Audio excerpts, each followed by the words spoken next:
No Chill Sports is an unapologetic, high-energy sports show where opinions fly fast and facts hit hard. The views and opinions expressed on this program are solely those of the hosts and guests, and do not necessarily reflect those of any affiliated networks, sponsors, or partners. Content may include passionate debates, bold predictions, and unfiltered takes that some viewers may find intense or controversial. Listener discretion is advised. If you're looking for chill, this ain't the place.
Hey, welcome back to another episode of the Rant with Pough Ant, where the mics stay hot, the takes are bold, and the truth is unfiltered. No scripts, just two voices bringing the heat with heart, real, raw, and unapologetically honest. What's good with you, my boy? What's happening with it, bro? I was doing good until my fantasy team just took another L because Tyreek Hill look like he out for the season. Dang. I start watching that one. We got the names up here and everything. I'm trying to all kind of stuff. I just changed yours. Cause you was Pew for a minute. And I was like, wait, there you go. All right. But man, we had a from a pure college football fan standpoint, very exciting weekend. Depending on who your team was, you might not think so. Right. I told the story in Spaces. So I'll say this. As a father, I had a great weekend. I got to see all three of my boys play. Well, I didn't get to see Jay Sean play live, but I got to see my other two sons play live. But all three of my sons had football games, got to watch all three games. So as a father, I enjoyed that. Dylan game, heartbreaker. I'm still not okay.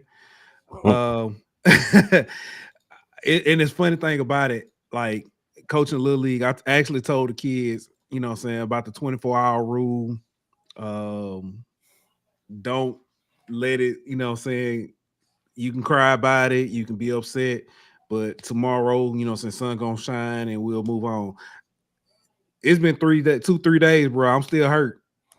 Know, man. Somebody gotta give me that advice. But nah, man. Know, man. I know. But nah, man, it's good. Like I said, from a football standpoint, it was a great weekend. What's good, D-Lob? Our good friend Erica's in the building. Josh, what's good, everybody? But man, let's go ahead and give a shout out to our sponsors. Our sponsor over at Kelly Creations, and then we'll come back and talk some of these games. We'll be back in 1 minute. Your brand deserves more than basic. It deserves bold. It deserves clean. It deserves Kelly Creations. From screen prints that pop, to embroidery that speaks volumes, to picture tees that tell your story, Donald D.K. Kelly does it all. Give him a call today at 225-202-2625 or shoot him an email at kellycreations225@gmail.com. That's KELLYKREATIONS 225@gmail.com. And don't forget to tell them No Chill Sports sent you. Kelly Creations. Nobody does it better.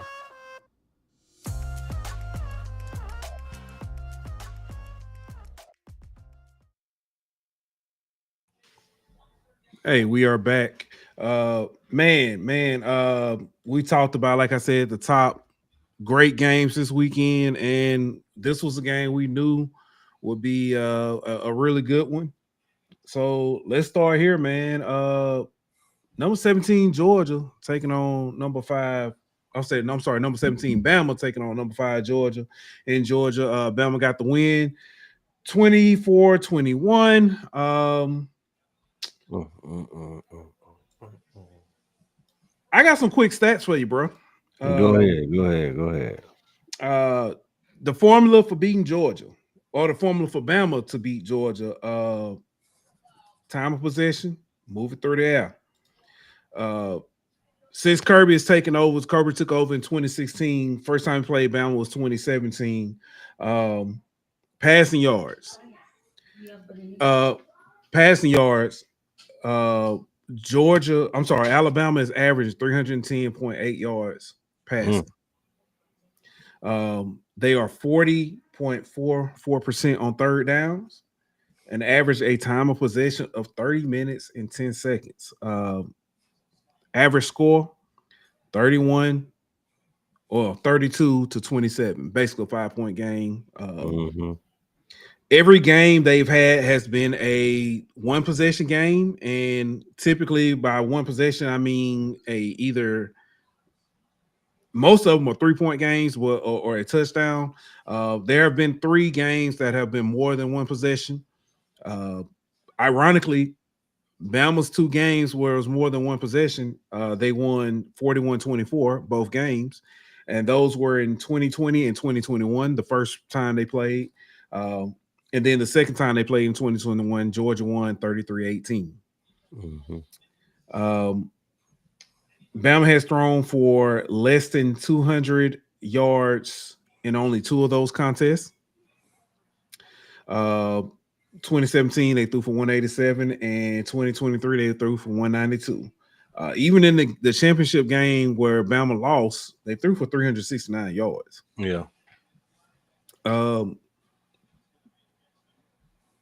This is a repeat, if I'm not mistaken. Georgia has only lost the time of possession, and since Kirby has taken over, I think they've lost the time of possession 7 times. They're 2-5 in those games. Your thoughts on this game? Well, I mean, Georgia was able to run the ball pretty much whenever, however they wanted to against Alabama. The problem was they weren't able to get off the field on third down. You look at Alabama being 13-19, that's a lot of sustained drives. If you go by like the play-by-play, Alabama 14 play drive, touchdown, 14 play drive, touchdown, another 8 play drive, touchdown, 10 play drive, missed field goal. Like they was able to move the ball, sustain drives against Georgia defense, and that's a recipe that we don't usually see against Georgia. So, I mean, at the end of the day, when you can't get off the field on defense, it's gonna basically take a perfect offensive performance, and we just didn't see that from Georgia, especially from Gunner. I think they ran the ball fine, but they needed him to make a couple plays here and there, and he just wasn't quite ready for it yet. But I mean, you got hats off to DeBoer. He found a way to win these games against these big coaches, bro. Yeah. Kirby, we used to say, "Oh, it's the Saban effect."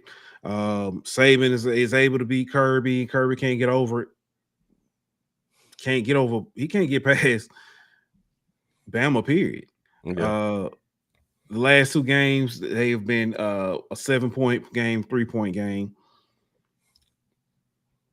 Like you said, they Georgia ran the ball, I think 270 some yards rushing. Gunner only threw for I think it was like 180, something like that. For 130, they ran for 227. Yeah, so I mean, if I know what you're gonna do, I mean, yeah. I mean that's what Georgia kind of always done under Kirby though. The difference is their defense have been able to get stops and not let teams go 14 play drives on them. That's fair. That's fair. Troy over at Fat Mouth Sports, Gathering of Old Men podcast asks, why can't Kirby recruit a quarterback? I think he can. Yeah. I'm be honest with you. I don't think with the way they system runs, they don't really need a elite quarterback. But I think he's gotten good Carson Beck. Look how he looking. Not But just that. I think it's their go ahead. system. It's their system that makes quarterbacks not look like it's almost their Les Miles system. Well, you know what I mean? Like you run the ball so much, you just ask him to make key third down throws type, and that's hard for some quarterbacks to do when they're not in rhythm. Like Michigan did it with JJ McCarthy, but you know it's hard for an offense to be successful like that. I honestly was about to. You said JJ. I actually was about to say, is this a Southern Jim Harbaugh? I mean, it kind of is offensively though, bro. They run the ball and then they try to get explosive pass plays off the run game, and that's cool whenever it's hitting. But if it ain't hitting, or if you get behind, that's not a sustainable offense. Yeah. This game, we talked about this, and I told somebody else. They asked me who you taking, Georgia, Alabama, and they were doing it simply because of betting reasons. I made it clear. I do not bet on Bama for these exact reasons. I don't bet for or against Bama. I don't bet, against Bama. If you bet against Bama, they'll win the game. If you bet for Bama, they'll find a way to win the game and not cover the spread. So, yeah, it's just wild to me. But like you said, great game for the board and the squad. Every time you feel like good old Death has a hand on that program to at least take them down, make them sick, they find a way to pop back up. It's people be writing them off too quick, man.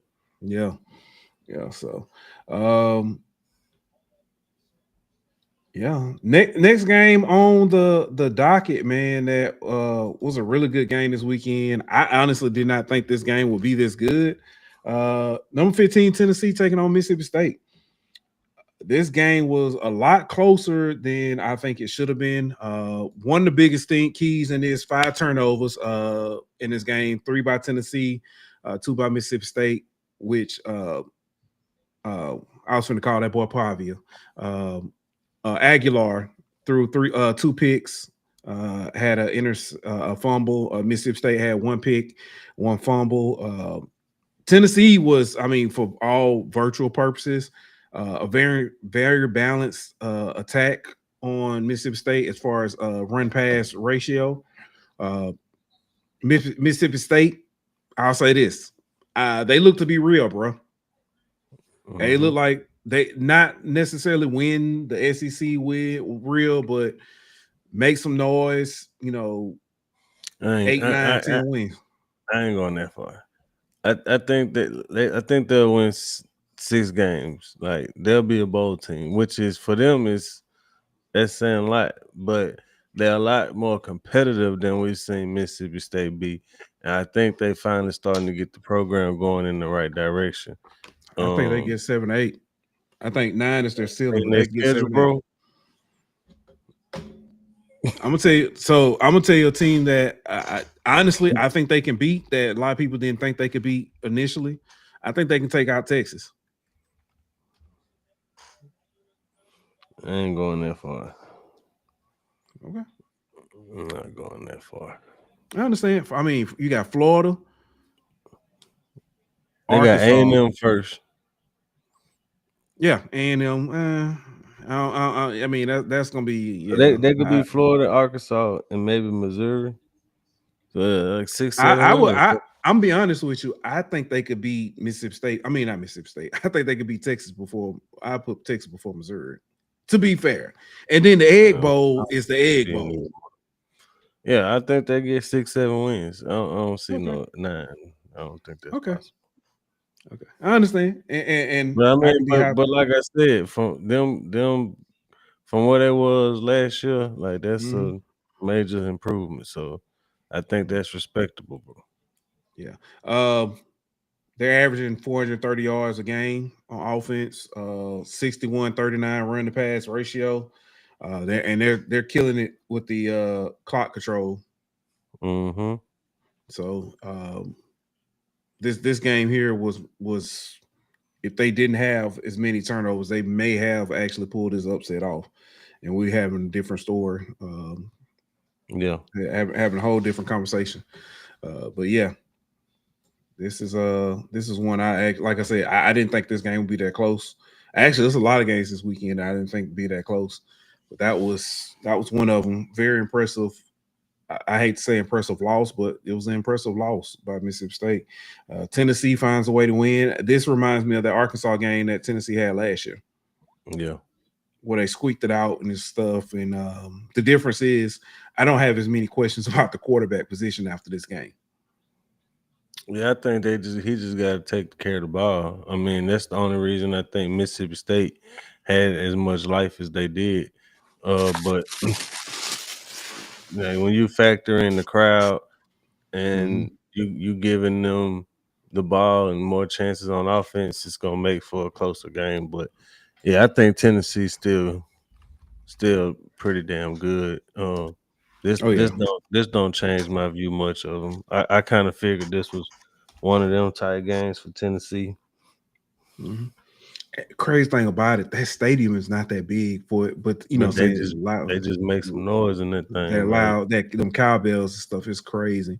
61,000 capacity, but they like you said, it's everybody seems on the way it's built. It feels like everybody's on top of you. Yep. So, another fun game to watch. As a better, it wasn't, but Friday night, bro. Florida State, number 8 Florida State taking on Virginia. What a game. Double overtime thriller. Virginia was 7-13 on third down, had the ball for 31 minutes and 57 seconds. Both teams couldn't hold on to the ball. As Dylan would say, this game is being sponsored by Butterfingers. Home field advantage eventually won out in this one. Virginia got the win, the big win. Castellano. He continues to grow on me every week, bro. Yeah, I think this was a classic look ahead game for Florida State. They got the big matchup versus Miami this weekend, and you going to play Virginia on the road on a Friday. Like, it's hard to get up for that type of game. You know what I mean? And then Virginia looking for the upset. You know what I mean? Like, this they Super Bowl type game. So I think it's just a classic trap game type of game for Florida State, and they played like it for a lot of the game, and Virginia just capitalized. Yeah. Troy said Port Roast need to take his behind back to the cornfield. Yeah. Troy had a terrible. He said the defense let us down. Troy had a terrible weekend. We might have to talk about that a little bit. Yeah. But this, like I said, Castellanos is growing up. Let me ask you, that touchdown that was overturned. That was not a touchdown. I'm glad you said it. He bobbled the ball Twice. And that's what, going out of bounds. I think if he had have tried to just gather it, stop his feet, and fall with it, and just hold on to it, it would have, would have been a lot better instead of trying to stay on his feet and maintain possession that way. But yeah, it was a great play to even make it a close catch, but yeah, because that ball was way far behind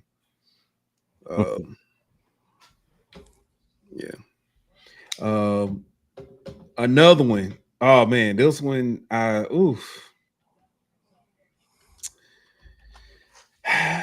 Top 10 matchup, college game day. Number 6, Oregon on the road at Penn State. The James Franklin can't get it done narratives adds another chapter as Penn State starts sluggish and falls short.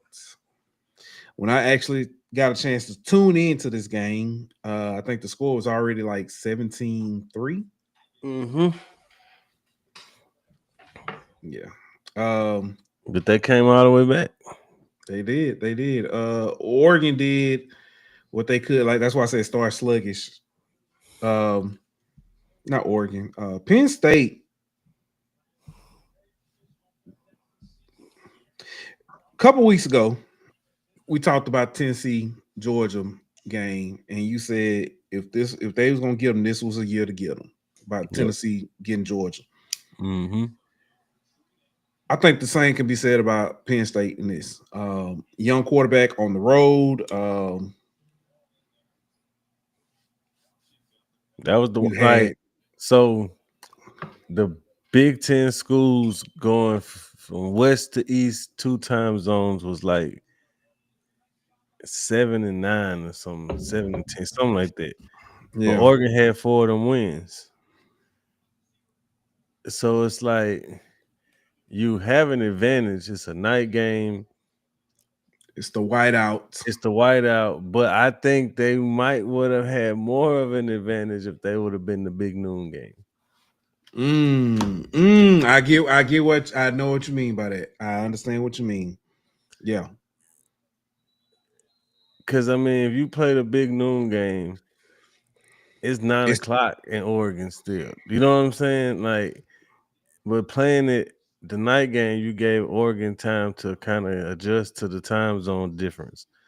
And so ultimately, I don't know how much of a factor that played versus like USC versus Illinois, who played the 11 o'clock game. You see what I'm saying? So yeah, we're gonna get there. So yeah. I think Penn State showed a lot just coming back to send the game into overtime. Yeah. But that throw by Drew Allar in overtime was bad, man. That was bad. But I don't know if this changes anything how I feel about Penn State or James Franklin. Because like they did exactly what I expected them to do. Keep it close, but find a way to lose. So this summer we did a stat talking about coaches, their win-loss records, and their versus top 25. He is now 17-27 versus the top 25. It's less than like 39%. What is he versus top 10? That I didn't even get to. He probably ain't won 4 games versus top 10. I would imagine. Yeah. Man, I hated that. I like Penn State to win the Big Ten, and they possibly still could. But it's hard. You got to win these games right now. Exactly. It's gonna be tough. Next game, bruh, that we got. Number 21 USC versus number 23 Illinois. You just mentioned it. First of all, a hell of a response by Illinois after getting embarrassed, shellacked, destroyed, any and every way that you can, you know what I'm saying, adjective you can think of. That's what happened to them last week against Indiana. And this week they came out and made a statement. USC did make a comeback late in the fourth. But Illinois walked it off with a field goal. I see why Lincoln Riley was pissed about the time of the game because his team ain't wake up till halftime pretty much. Yeah. Actually, let me go back to this. Troy asked this before we get too deep in the USC Illinois game. He said, "How long can Franklin keep his job?" He ain't going nowhere. I'm be honest with you. After the run he made last year in the playoffs, if he continues to make the playoff, win 1 or 2 games, I think Penn State will be happy. I think eventually I don't think he's going nowhere because I think Penn State, like, I think they kind of like know who they are, bro. Like they'll take winning 10 games a year and like you say, making the playoffs. And maybe one time we'll play in the national championship game once every 7 years. You know what I'm saying? Something like that. But I don't think they like Natty or Bus because they ain't won one in forever. Yeah. So Tyler asked this question. He said, I don't know who's worse, Franklin or BK against top 25 teams. It's Franklin. And we did the stat on it. And I actually have it right here. So, including the 2 games they played this year, Brian Kelly is 36-38 against the top 25. Franklin is 17 or 27. And I understand, I know the what's call it, the Clemson game is what's call it, but I mean, But neither one of them good records, honestly. yeah, I know, no, I'm not. Oh yeah, no, I'm just saying, like, yeah, they both bad. Yeah. Oh, to answer your question, you mentioned about Tyreek said he has dislocated his knee. Is the report that came out, and they are rushing him to the hospital. Yeah, So, he does. but now back to this USC Illinois game. USC defense. I checked to see. I was like, well, maybe they at least improve. They were 77 total defense last year. As of right now, they're number 74. Yeah. Scoring defense, they were number 70. I'm sorry, they were number 64 last year. They're number 72 this year. Something like that. So they're literally and figuratively, they are mid. Yeah. That is true. That is very true. They ain't really played a very tough schedule yet, neither. Yeah. So, Tyler asked, actually, you know what? Hold on, Tyler. We'll get there because we're about to talk about them now. And we really ain't even got to stay here long because actually, you know what? Let's go ahead and do it. LSU versus Ole Miss. Deja vu. The only difference is last year we had the conversation about this team. We had been saying all coming up to this, hey, if you keep doing these things, it's going to bite you in the ass. You keep doing certain things. These are the issues we're seeing. And people were telling us, nah, man, y'all worried about the wrong thing. We winning. Y'all got to be happy. Okay. All right. So I'm gonna say it. At this point, I realized I don't care. And you usually do the bad. You usually say, "Hey, let me be the bad guy.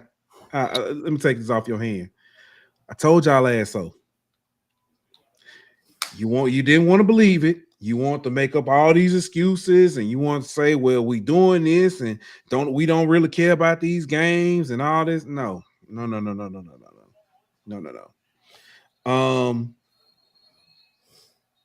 Y'all got it's this team has issues on the offensive side of the ball. We could defense, we had no problem pointing out the flaws not last year, a couple years ago, and how this defense was holding this team back. Your quarterback is holding you back right now. Whether it's due to injury, whether it's due to decision, I don't care. He's holding you back right now. You want to blame Sloan. If your quarterback makes decisions, if you actually go back and watch some of the all 22, or you don't even watch the all 22, you can see it on some of the TV coverage. You got guys wide open. Instead of predetermining where you want to go with the ball, let me dial it back. Learn to read the damn defense. You are a pre-snap reads and throw when if you actually just watch, it works. You're making mental mistakes in your blocking schemes, and then you're blaming Brad Davis. I'm not saying he's not to blame, but you're making these mental mistakes. and you're now all of a sudden it's fire Brad Davis. You got people dropping passes or making poor blocks and doing holding, and it's five Hankton. I realize, Ant, that it's a lot easier to blame somebody else when the person that is to blame is somebody you like. You want to hold somebody accountable. It ain't all necessarily on BK. It ain't all necessarily. Now I'm not saying that the coaches don't have any responsibility on this. But your players are giving you a piss poor performance, and it starts at the top. You're a leader. You got 18 for a reason, and you don't. You should have kept 13.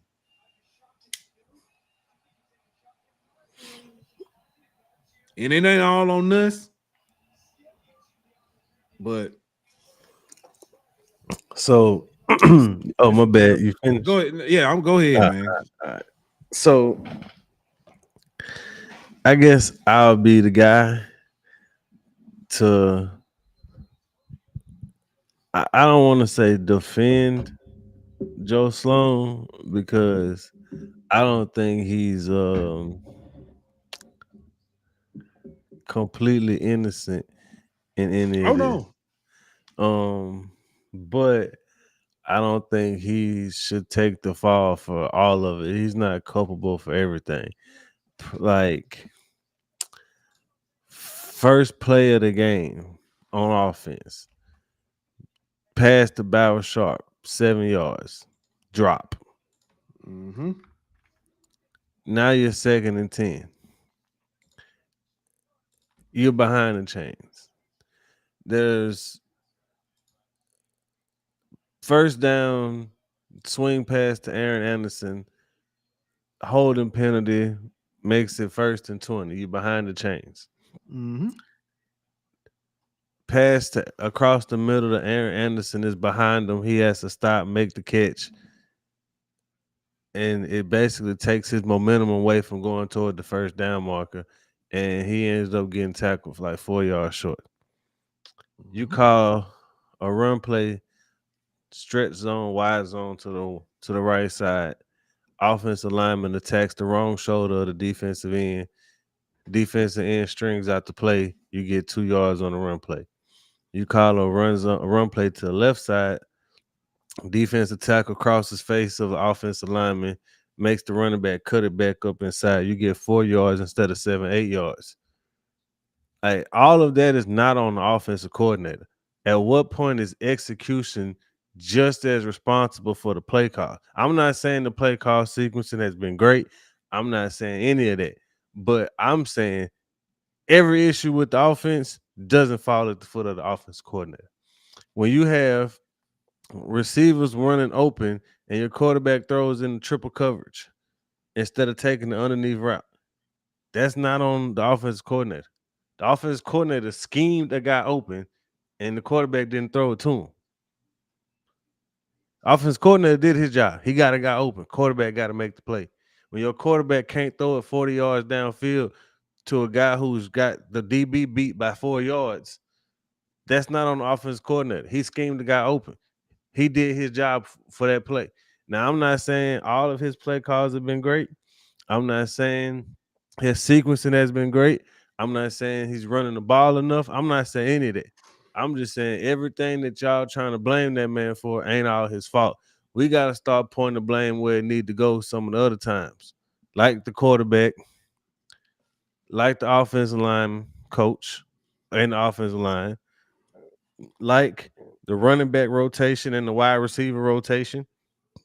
All of that is not Joe Sloan's call at the end of the day.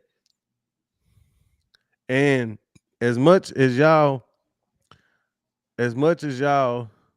want to blame Joe Sloan for the scripted plays and all that kind of stuff, he's a co-offensive coordinator. He doesn't come up with the scripted plays and game plan by himself. He just calls the plays in game sequencing. But when we talk about game plan, there's multiple offensive coaches who come up with this. Why ain't nobody saying Hankton, as the co-OC, has accountability for this the way the scripted plays and beginning sequence first quarter plays look. Like I just feel like we all got people we don't like for whatever reason, and we attack them, or we got favorites and we don't give them any blame. So like we just got to be objective as fans, no matter who your team is, and call it how it really is and not how you want it to be.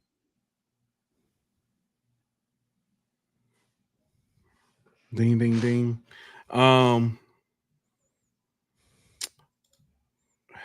Tyler asked this because I know this is going. He said, "Can't you get fired with cause for covering up a player injury?" I don't fully know that answer, but I don't know if he's covering it up. I don't know what he's covering up, other than saying that he's what they've been told he's good, or he should be okay. He's good to go. I don't know.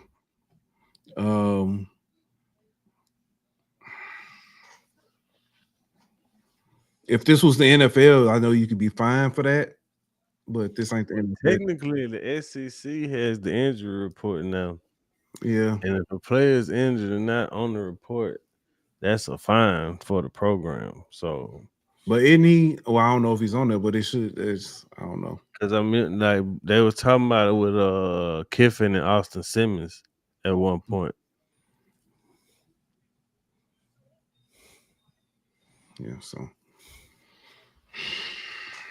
now Troy just says this: either you coaching or you're allowing it.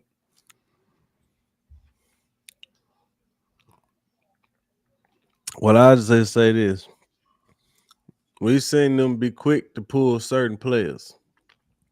Caleb Jackson drop a pass. He out the game very next play. Somebody jump off sides. They out the game the next play. But there's certain people, no matter how many mistakes they make, no matter how many times they fumble or drop a pass or run over their own teammate on a blocking assignment, they keep running them out there. Mm-hmm. What a throw by Bo Nix. Yeah. Why isn't Donovan Green getting more reps? Well, if I had an answer, I'd tell you.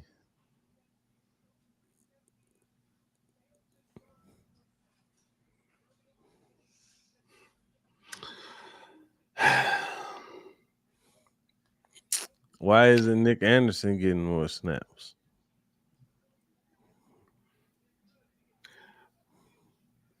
He's the only true X receiver you have. We've also we've said I say we LSU fans have given Chris Hilton a lot of flack for his play. Mm-hmm. He did a very good job against Ole Miss, getting open, and every pass thrown to him was short.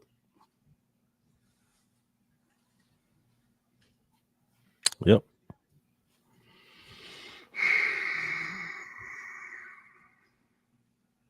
Somebody said it, so I'll say it.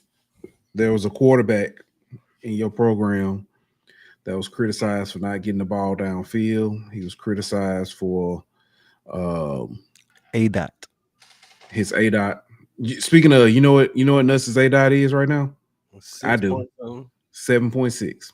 7 points. I got it. I dyslexic. I was finna say 6.7, but yeah, dyslexic. Yeah. So we heard all this stuff. Everything y'all said that Jaden was, as far as not getting the ball downfield and all this stuff. Why they not calling for the bag up now? Not just I think I got not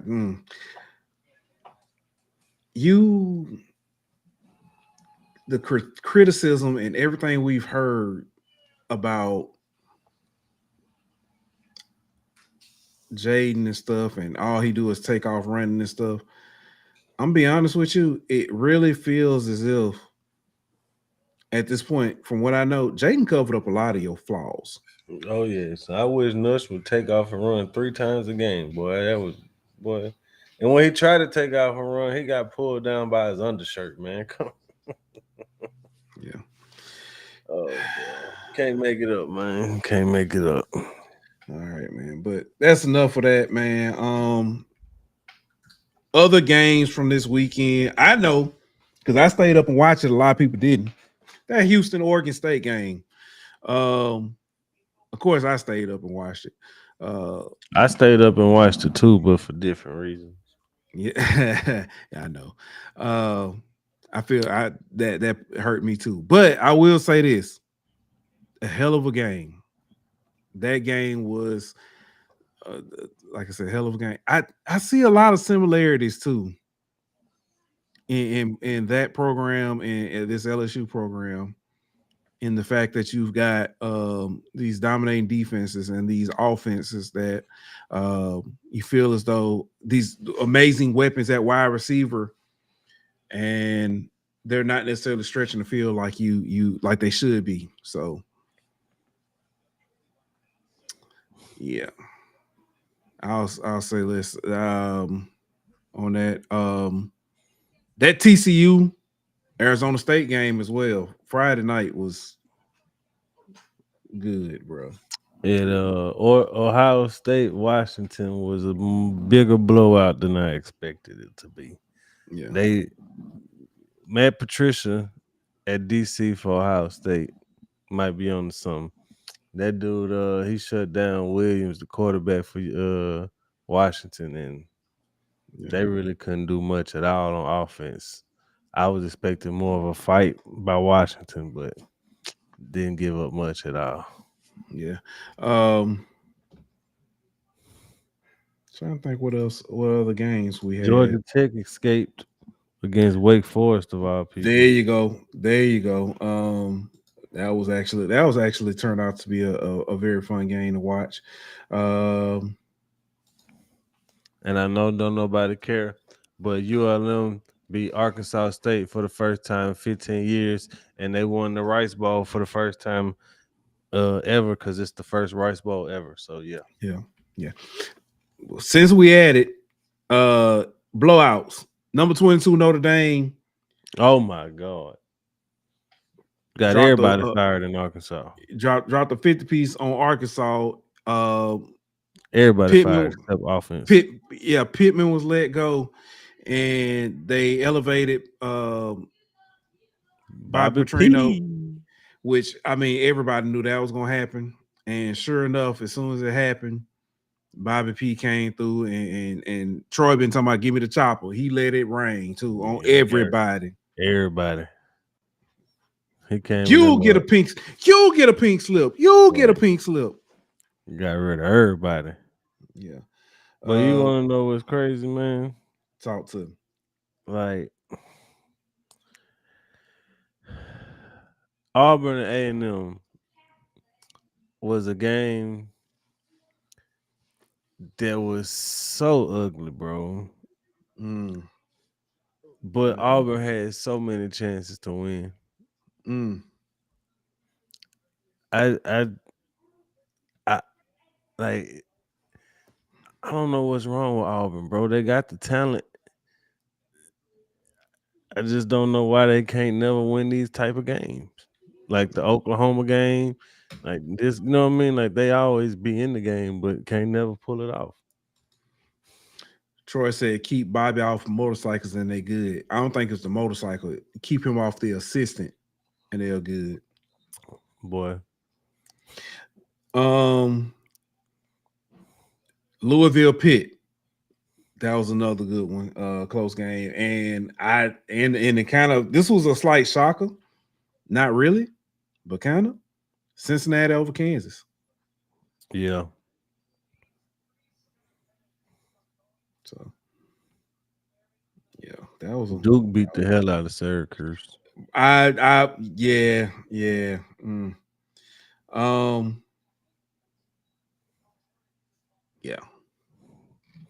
But you know who else got their ass whooped? West Virginia. Oh, I was gonna stay in Baton Rouge. oh, yeah. Yeah. See, we talking about HBCUs. Troy, turn your camera off real quick. Just go ahead, just log off real quick. Them boys in Tallahassee had a terrible weekend, I tell you. Hey, you seen the video Bama State drop? With Yes, LeBron, tell me how many touchdowns we scored. Yeah. Oh man, Andrew Body, swag player of the year. Get to him already, bro. This I do want to say that the announcer, the ugly comment he made, Yeah, bro, so it's uncalled for. FAMU seems they get instant karma, bro. It feel like they get instant karma. They want to talk about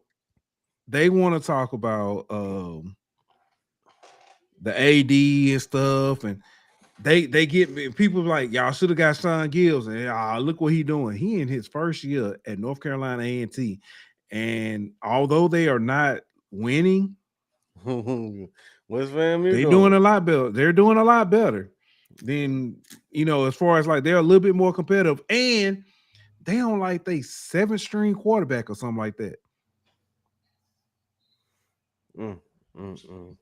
But yeah, that's FAMU is somebody, like I said the other night, somebody finna be a full-time umpire. But hey, we gotta give some credit to my guy, Coach Woody. Oh man, yeah. I hate to say it. Bethune-Cookman.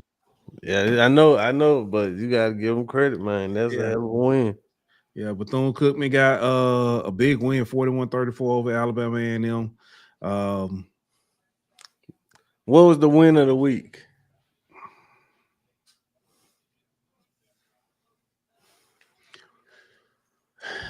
So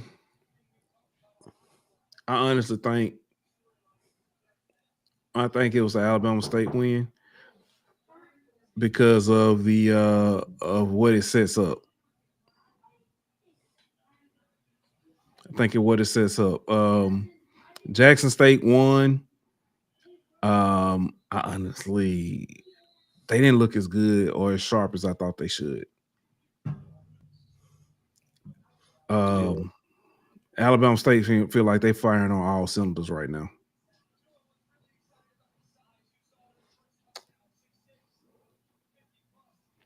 So for me, might be a little unconventional. Mm-hmm.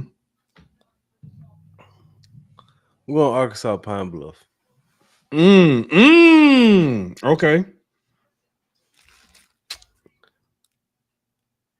You know who Arkansas Pine Bluff? Well, obviously that just be Alcorn. Yeah. They want to know in conference play. Yeah. You know who they got next? Who do they have? Southern. Who just as barely escaped Mississippi Valley. So I would say that's a toss-up type of game. Very winnable type of game for UAPB. Then they got Grambling, who didn't look very good last weekend against PV. Then you got Bethune. Then you got Southern. Is UAPB finna be in the mix of the West? Just saying. They do got to go to Prairie View, and they end with Bama State. So that's going to be tough. You know the crazy thing about it? They could spoil some seasons, boy. I'll just gonna say UAPB could be having one of the best seasons they've had since COVID, and it'd be all for naught because they're ineligible. Yep, that's what I'm saying. They just gonna play spoiler. Just shake stuff up. That's all they got to do, bro. Mm-hmm. Just shake stuff up. Beat other teams. You know what I'm saying? Like it ain't gonna be an easy cakewalk for nobody to win the West. Oh no. All right. You got anything else on college, real quick, and then we'll take a quick commercial break. If not, No, come back. I'll leave the MEAC alone this week. Before we leave them alone,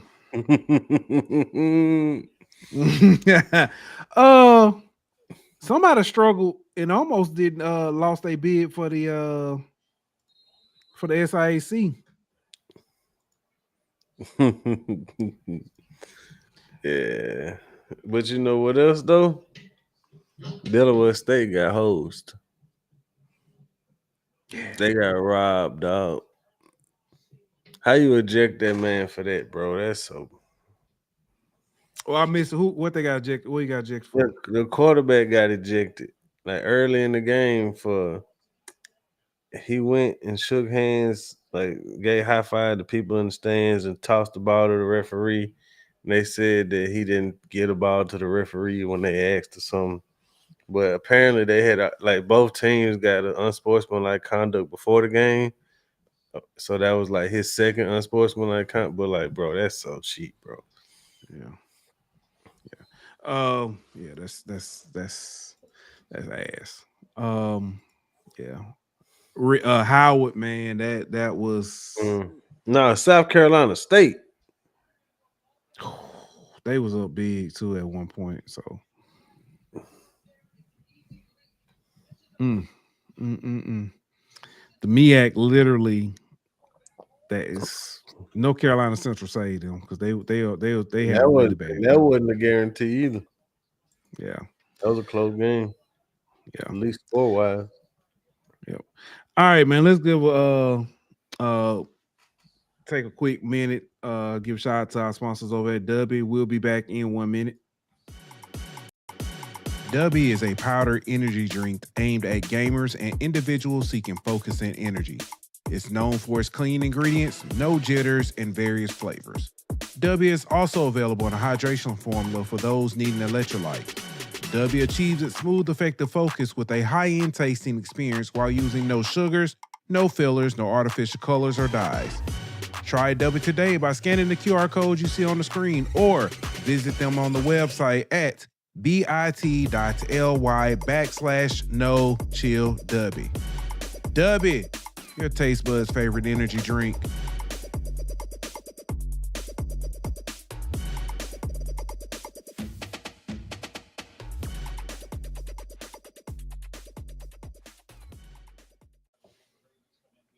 All right, we back, man. Let's quickly look at the NFL and some other sports before we get ready to get up out of here.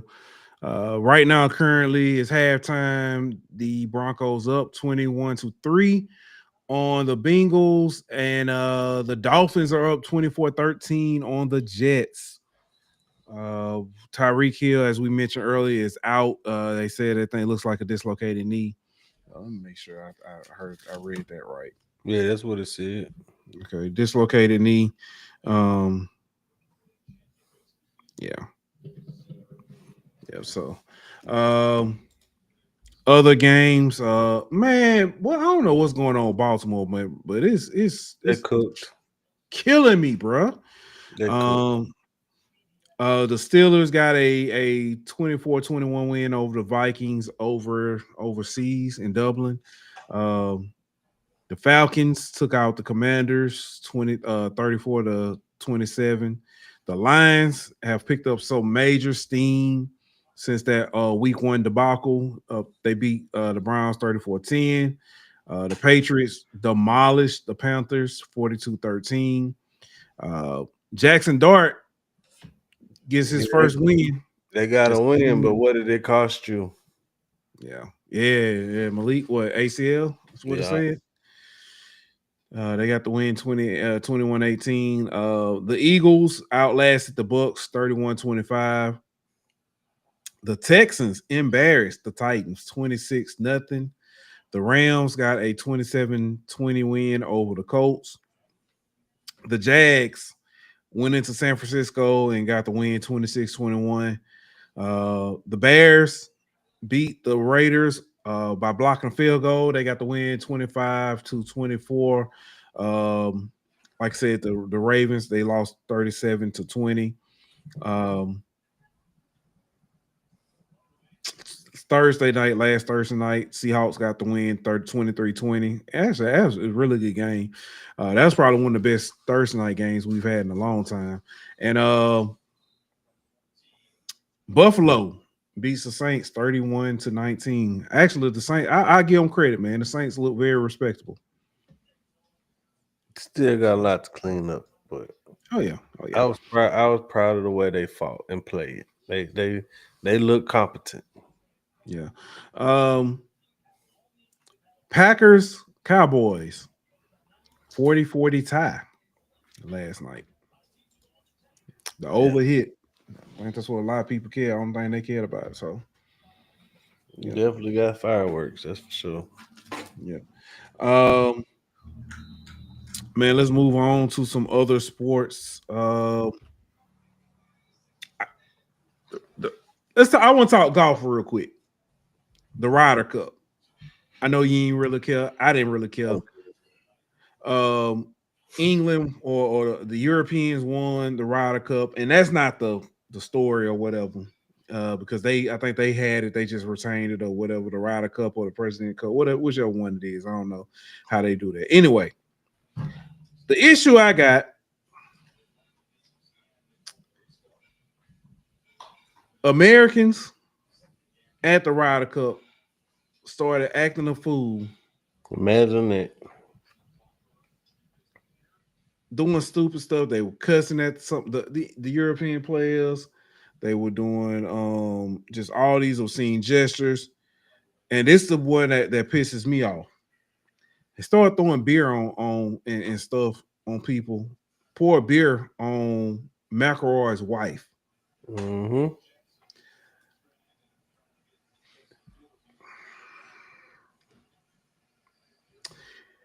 If J.R. Smith, no, man, I ain't gonna do that. I'll just say this. Y'all know the ones to do it to. Y'all know which sports to do it in. Some of y'all need y'all ass beat.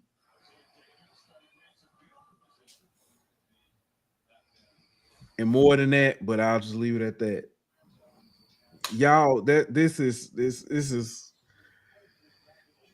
people find a way every day to make me realize that I'm gonna just stop there. People are stupid, extremely stupid, and it's some of y'all's actions. Y'all doing too damn much, way too much. Entitlement.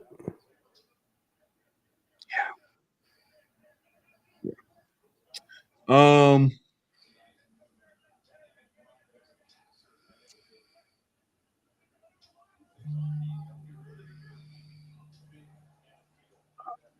Politics and sports, bro. And this ain't necessarily what we saying. Some of y'all might think this is.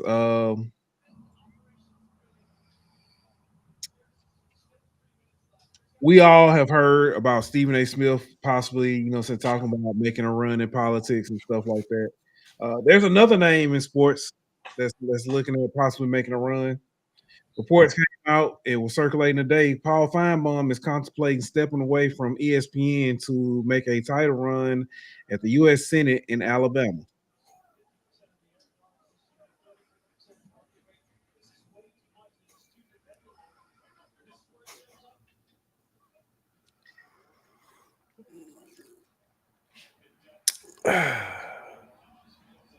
It's the hypocrisy writes itself.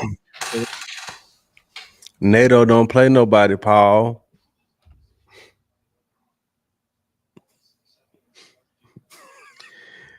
Dog, it's the pure ignorance of it all, bro. Yeah, man. I'm over it, bro. I'm over it. I'm over it, bro.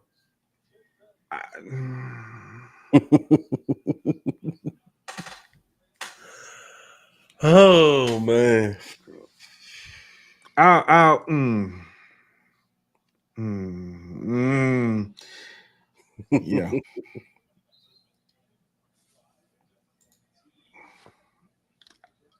I'm gonna leave alone because it's All right, bro. WNBA playoffs. Links got sent home. They are done. Oh yeah, they got sent home. My coach got sent home early. Yeah, got suspended. She went off too, boy. She went all the way off What they what? So it was, why was she suspended? because she went off on the refs. Like off, go pull up the video. She went off, son. Like on the court, like team had to hold her back. Oh, I It, see. 15K for bashing the refs. Yeah, yeah, it was justified was though. I would say I was just about to say. Um, their best player didn't play in the last couple games of the playoffs because she got injured, and that's kind of what you know. And it's got yeah. people like Dave Portnoy saying how bad the WNBA officiating is, and he's not wrong. Never thought I would say that. Dave Portnoy is not wrong. The officiating is horrible. It's it's it's not called the same for every team for every player. Imagine They that. they like to point it out with the physicality of defense that happens against Caitlin Clark, but a lot of other people have called out Caitlin Clark's teammates who seems to get a favorable whistle and hooks a lot of players and elbows a lot of players without getting called. So I mean, kind of benefits Indiana at the same time. So it's just not a equal whistle across the league. And you got disparity free throw disparities like 30 to 11 and stuff in playoff games. That's just ridiculous. But the biggest thing is Indiana is one game away from making the finals without Caitlin Clark.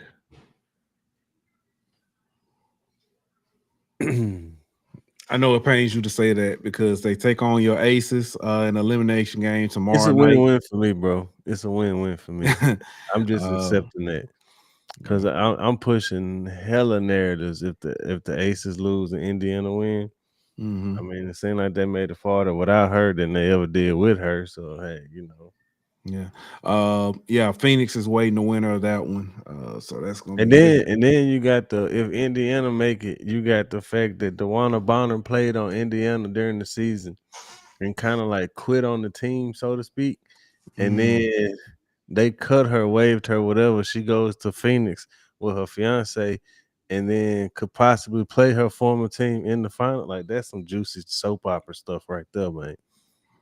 that is WNBA is such a unique place. It's Where messy. lovers quarrel. It's messy for sure.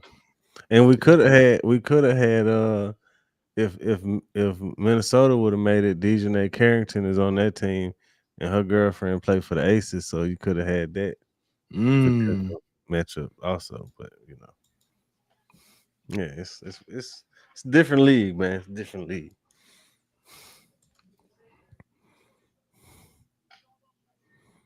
Yeah, yeah. game 5 tomorrow, big dog. Game 5 tomorrow. Yeah. What else we got, man? NBA, not in NBA. Major League Baseball playoffs approach. Man, they got Uh, baseball all day tomorrow, big dog. Like 4 games tomorrow. It started like noon. okay. Okay.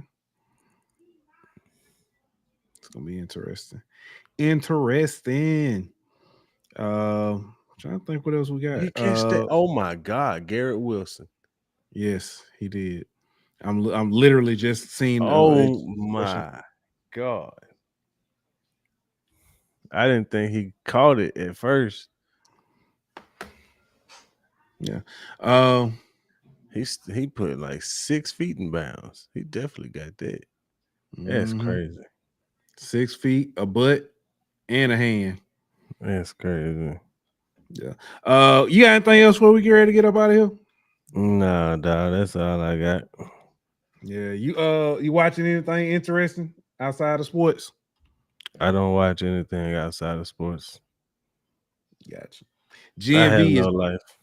GNV is back. I know you don't watch it. I've never heard of it. It's on Amazon Prime. It's a spinoff of The Boys. Something else you don't watch. It's a great show. Yeah, never watched it. It's a great show. Nope. Yeah, that's it, man. That's it. I want to thank everybody for tuning in. We'll be back later on this week, and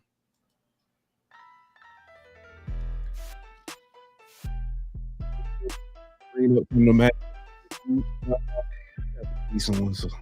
Texas Tech, Houston. It's going down in H-Town, bro. Big 12. It's gonna be a good one. It's gonna be a good one, man. But till then, y'all be safe out there like that. We out.